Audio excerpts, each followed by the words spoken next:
தமிழ்நாடு முழுவதும் நடைபெற்ற தேர்தல் பறக்கும் படையினரின் சோதனையில் இதுவரை 75 கோடி ரூபாய் மதிப்புள்ள பொருட்கள் பறிமுதல்.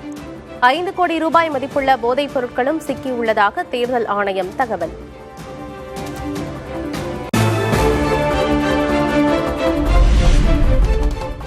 வாக்குச்சாவடி மையம், வாக்கு எண்ணிக்கை மையங்களில் மேற்கொள்ள வேண்டிய பாதுகாப்பு ஏற்பாடுகள் என்னென்ன?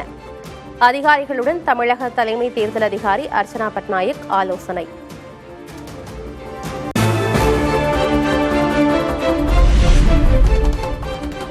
தமிழ்நாடு சட்டமன்ற தேர்தலை நிறுத்தி வைக்க கோரி உச்சநீதிமன்றத்தில் வழக்கு. தமிழ்நாட்டில் சட்டம் ஒழுங்கு நிலை மோசமாகி உள்ளதாக மனுவில் குற்றச்சாட்டு.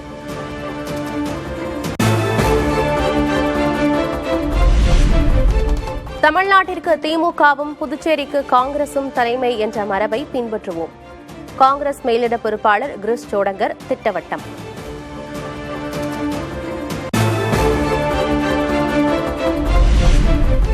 திமுக கூட்டணியில் விசிகாவுக்கு குறைந்த தொகுதிகளை ஒதுக்குவதால் வலி இருக்கிறது. புரிதல் இருப்பதால் பேச்சுவார்த்தையில் சுமூக தீர்வை எட்ட உள்ளோம் என்றும் புதிய தலைமுறைக்கு திருமாவளவன் பேட்டி. கூட்டணி வலிமையாக இருப்பதன் மூலம்தான் வலதுசாரி பிற்போக்கு சக்திகளை வீழ்த்த முடியும் என்கிற அந்த புரிதலும் இருக்கிற காரணத்தால் நாங்கள் பேச்சுவார்த்தையில் சுமூகமான ஒரு தீர்வை எட்ட இருக்கிறோம். நீங்கள் குறிப்பிட்டதைப் போல அதில் வலியும் உண்டு, அதே நேரத்தில் வலிமையும் உண்டு.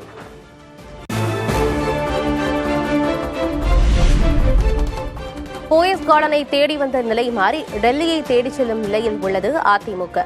எடப்பாடி கே பழனிசாமியை கிள்ளுக்கீரையாக பாஜக பயன்படுத்துவது கவலைக்குரியது என திருமாவளவன் கருத்து. போயஸ் தோட்டத்தை தேடி வந்த காலம் மாறி இன்றைக்கு டெல்லியை தேடிச் செல்லும் நிலை உருவாகி இருப்பது ஒரு கிள்ளுக்கீரையாக நடத்துகிறதோ என்கிற எண்ணம் பொதுவெளியில் உருவாகி இருக்கிறது.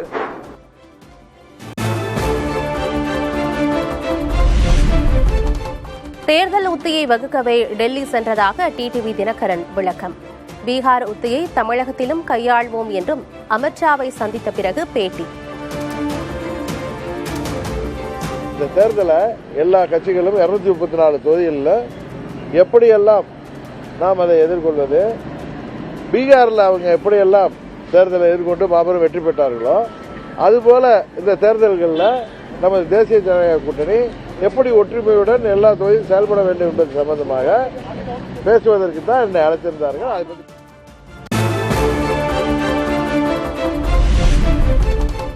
டெல்லிக்கு நாங்கள் வந்தாலே பயப்படுகிறார் ஸ்டாலின்.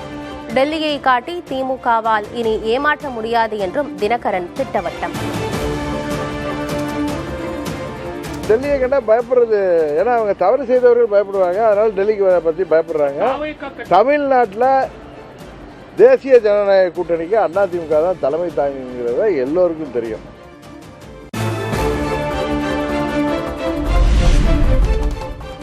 தேசிய பொதுச் செயலர் MA பேபி தலைமையில் மார்க்சிஸ்ட் கம்யூனிஸ்ட் கட்சி முக்கிய ஆலோசனை.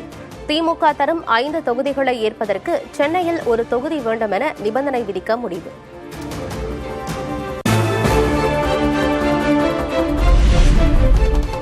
திமுக கூட்டணியில் ஏற்கனவே போட்டியிட்டு வென்ற பாபநாசம், மணப்பாறை தொகுதிகளை மீண்டும் வழங்க கேட்டுள்ளோம்.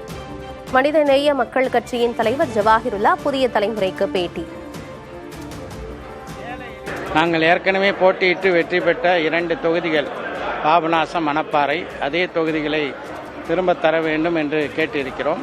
கூடுதலாக பாளையங்கோட்டை, அதேபோல் திருச்சி கிழக்கு, நாகப்பட்டினம், ஆம்பூர், திருவாடனை ஆகிய தொகுதிகளையும் பரிசீலிக்கலாம் என்ற விருப்ப பட்டியலை கொடுத்திருக்கிறோம்.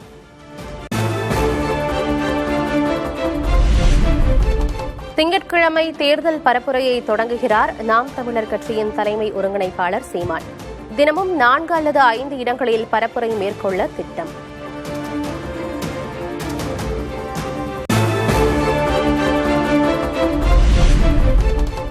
புதுச்சேரியில் திமுக காங்கிரஸ் இடையே ஞாயிற்றுக்குள் இறுதியாகிறது தொகுதி உடன்படிக்கை. திமுகவும் காங்கிரசும் தலா 14 தொகுதிகளில் போட்டியிட உள்ளதாக தகவல்.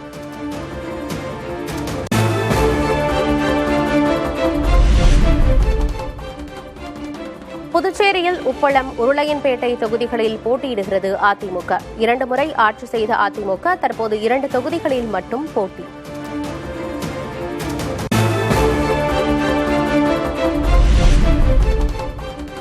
புதுச்சேரி சட்டமன்ற தேர்தலில் போட்டியிடும் பாஜக வேட்பாளர் பட்டியல் வெளியீடு. மண்ணாடிப்பட்ட தொகுதியில் அமைச்சர் நமச்சிவாயம் போட்டி.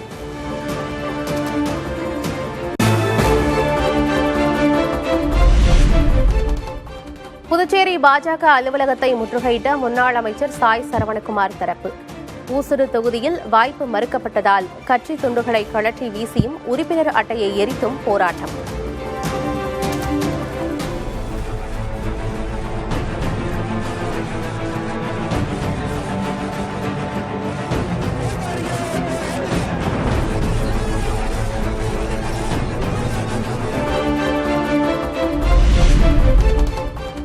புதுச்சேரி சட்டமன்ற தேர்தலுக்கான தாவேக வேட்பாளர் பட்டியலை ஞாயிறன்று வெளியிடுகிறார் விஜய். வேட்பாளர் பட்டியலை இறுதி செய்யும் பணியில் பொதுச் செயலர் ஆனந்த் உள்ளிட்ட நிர்வாகிகள் தீவிரம்.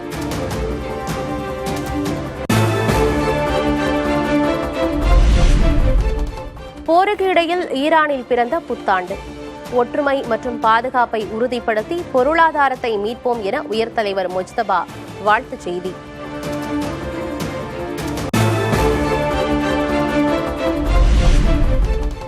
ஜெருசலேமில் இஸ்லாமிய, கிறிஸ்தவ, யூத புனித தலங்களுக்கு அருகே தாக்குதல். இதுவே ஈரானின் உண்மையான முகம் என இஸ்ரேல் கண்டனம்.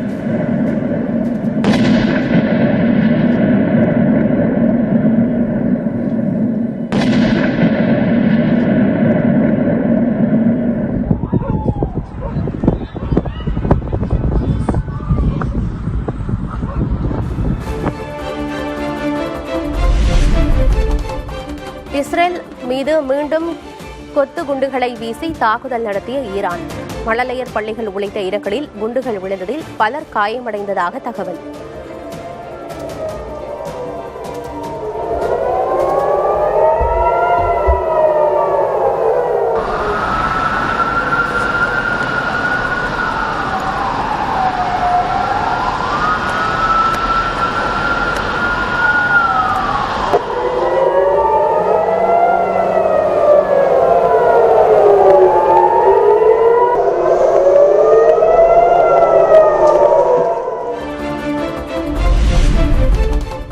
லெபனான் எல்லை அருகே படைகளை குவிக்கும் இஸ்ரேல் ராணுவம். ஹிஸ்புல்லா இயக்கத்தினர் மீது தரைவழி தாக்குதலை தீவிரப்படுத்தும் திட்டம் என தகவல்.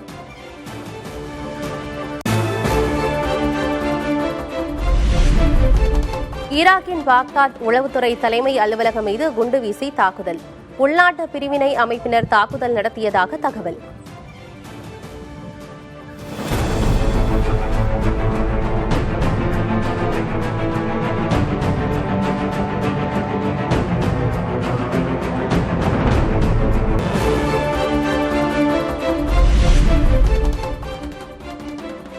தங்கள் நாட்டின் நடால்ஸ் அணுசக்தி நிலையம் தாக்கப்பட்டதாகவும் கதிர்வீச்சு வெளியாகவில்லை என்றும் ஈரான் அரசு ஊடகம் தகவல்.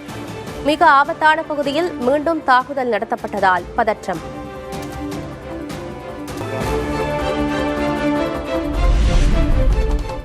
ஈரான் கச்சா எண்ணெய் விற்பனைக்கு விதிக்கப்பட்டிருந்த தடையை தற்காலிகமாக நீக்கியது அமெரிக்கா. உலக சந்தைகளுக்கு கூடுதலாக 14 கோடி பீப்பாய் எண்ணெய் கிடைக்கும் என அமெரிக்க நிதியமைச்சர் ஸ்காட் பெசன்ட் விளக்கம்.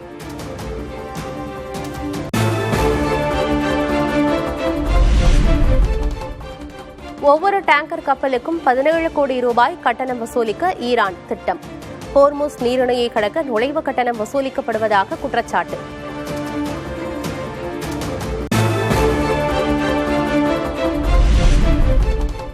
உலகில் முக்கிய வணிக வழித்தடமான ஹோர்முஸ் நீரிணையை மீண்டும் திறக்க வேண்டும். ஈரான் அரசுக்கு ஜெர்மனி, பிரான்ஸ், ஜப்பான், தென்கொரியா உள்ளிட்ட 22 நாடுகள் கூட்டாக அறிக்கை.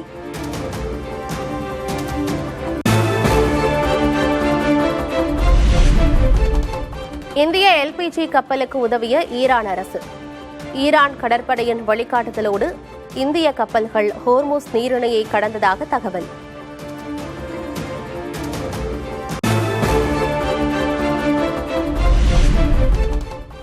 ஈரான் அதிபர் மசூத் பெசஷ்கியானுடன் பிரதமர் நரேந்திர மோடி தொலைபேசியில் பேச்சு. தடையற்ற கப்பல் போக்குவரத்து பாதுகாப்பை உறுதி செய்ய வலியுறுத்தல்.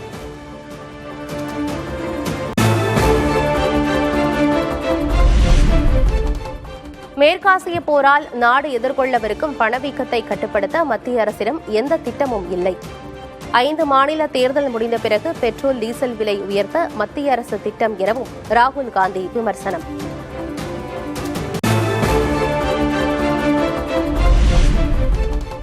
மாநிலங்களுக்கான சமையல் எரிவாயு சிலிண்டர்களின் ஒதுக்கீட்டை 50 விழுக்காடாக உயர்த்த மத்திய அரசு முடிவு. மேற்காசிய போரால் குறைக்கப்பட்ட நிலையில் வரும் 23ஆம் தேதி முதல் நடைமுறைக்கு வரும் என தகவல்.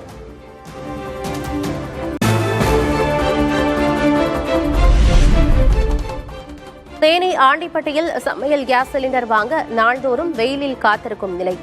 திருவள்ளூரில் மண் அடுப்புக்கு மாறும் மக்கள்.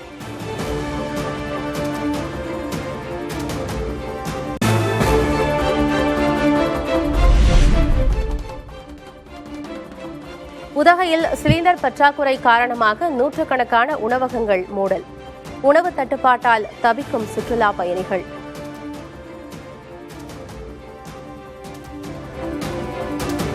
கொஞ்சம் லேட்டாக தான் ஆகுது.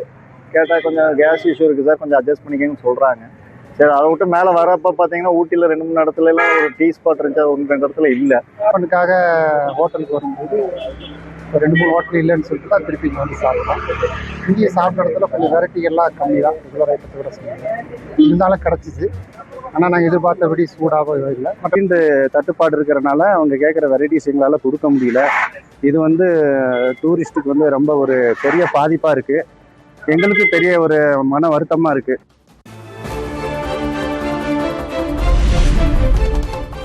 திருவண்ணாமலை கோயிலில் சிலிண்டர் தட்டுப்பாட்டால் பக்தர்களுக்கு இலவசமாக வழங்கப்படும் லட்டு பிரசாதம் நிறுத்தம்.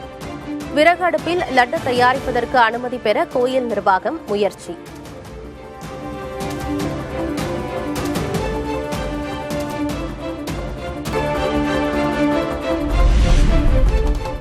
தமிழ்நாடு முழுவதும் ரமலான் பண்டிகை உற்சாக கொண்டாட்டம்.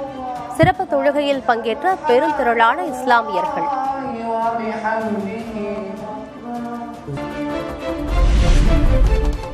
இந்தியாவின் பல்வேறு பகுதிகளில் ரமலான் பண்டிகை உற்சாக கொண்டாட்டம். சிறப்பு தொழுகையில் பங்கேற்று ஒருவரை ஒருவர் ஆரத் தழுவி வாழ்த்துக்களை பரிமாறிய இஸ்லாமியர்கள்.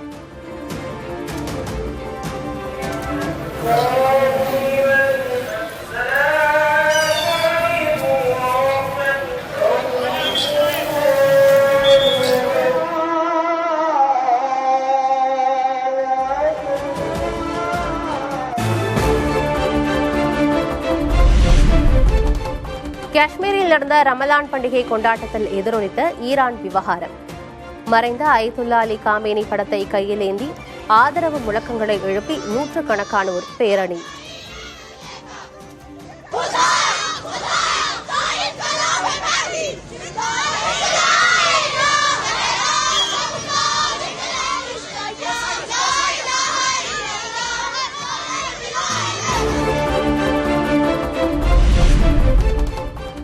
இலங்கையில் ரமலான் பெருநாளையொட்டி நடந்த சிறப்பு தொழுகையில் ஏராளமானோர் பங்கேற்பு. பாகிஸ்தானின் லாகூர் மசூதியில் நடந்த சிறப்பு தொழுகையில் பலர் பங்கேற்று பிரார்த்தனை.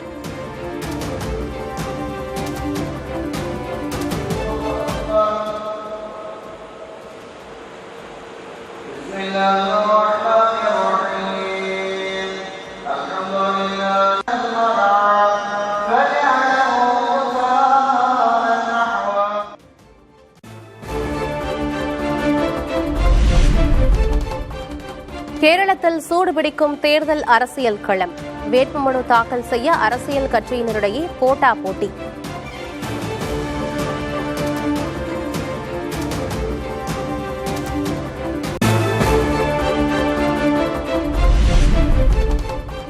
ராகுல் காந்தியும் காங்கிரஸ் கட்சியும் பாஜகவின் பி டீம் போன்று செயல்படுவதாக கேரள முதல்வர் பினராயி விஜயன் விமர்சனம்.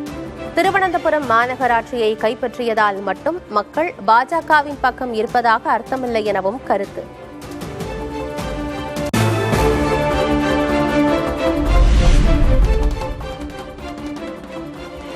பாஜகவும் மார்க்சிஸ்ட் கம்யூனிஸ்ட் கட்சியிடையே மறைமுக புரிதல் இருப்பதாக காங்கிரஸ் கட்சி குற்றச்சாட்டு. காங்கிரஸை பாஜகவின் பி டீம் என பினராயி விஜயன் விமர்சித்திருந்த நிலையில் கே.சி. வேணுகோபால் பதிலடி.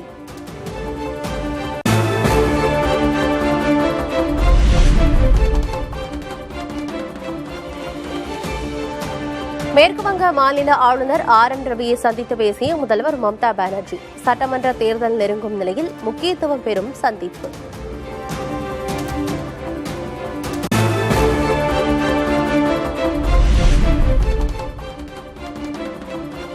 ஒடிஷாவில் பிஜு ஜனதா தளம் கட்சி எம்எல்ஏக்கள் 6 பேர் சஸ்பெண்ட். மாநிலங்களவை தேர்தலில் கட்சி மாறி வாக்களித்த விவகாரத்தில் நவீன் பட்நாயக் நடவடிக்கை.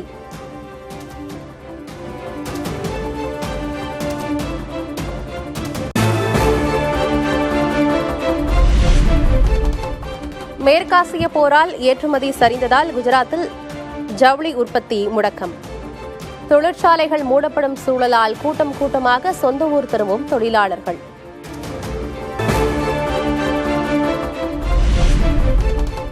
டெல்லி மற்றும் சீன தலைநகர் பெய்ஜிங் இடையே நேரடி விமான சேவை விரைவில் தொடங்கும். வர்த்தகம், சுற்றுலா உள்ளிட்டவையை மேம்படுத்தும் என சீன தூதரக அதிகாரி நம்பிக்கை.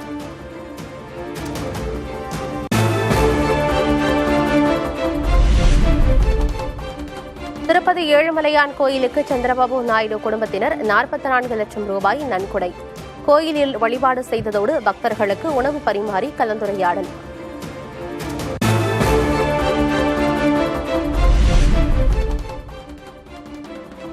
மகாராஷ்டிரா மாநிலம் புனேவில் உணவகமாக மாற்றப்பட்ட பழைய விமானம். புதிய அனுபவம் கிடைப்பதாக வாடிக்கையாளர்கள் மகிழ்ச்சி.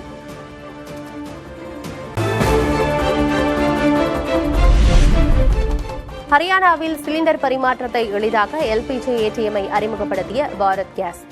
கட்டணத்தை செலுத்தினால் 2 முதல் 3 நிமிடங்களில் சிலிண்டர் பெறும் வகையில் ஏற்பாடு.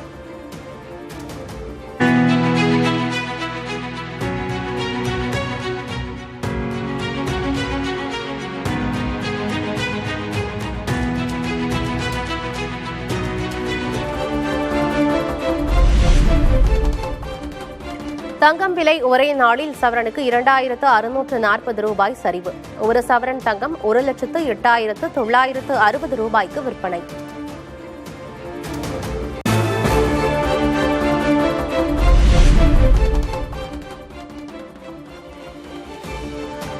வெள்ளி விலை கிலோவுக்கு 10,000 ரூபாய் குறைந்தது. சென்னையில் கடந்த 4 நாட்களில் கிராமுக்கு 30 ரூபாய் குறைந்து 250 ரூபாய்க்கு விற்பனை.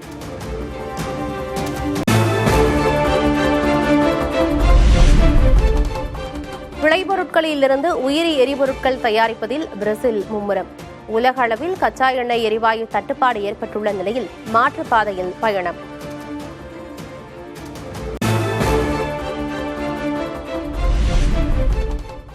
எத்திலின் கிளைக்காலை நிலக்கரியிலிருந்து தயாரிக்கும் மிகப்பெரிய ஆலையை திறந்தது சீனா.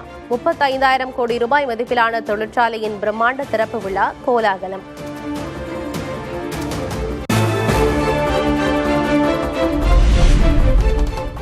ஏஐ தொழில்நுட்பத்துடன் கூடிய கார்களை பரிசோதிக்கும் சீனாவின் கீலி நிறுவனம். தானாக சிந்தித்து சுயமாக செயல்படக்கூடிய புதிய கார்கள்.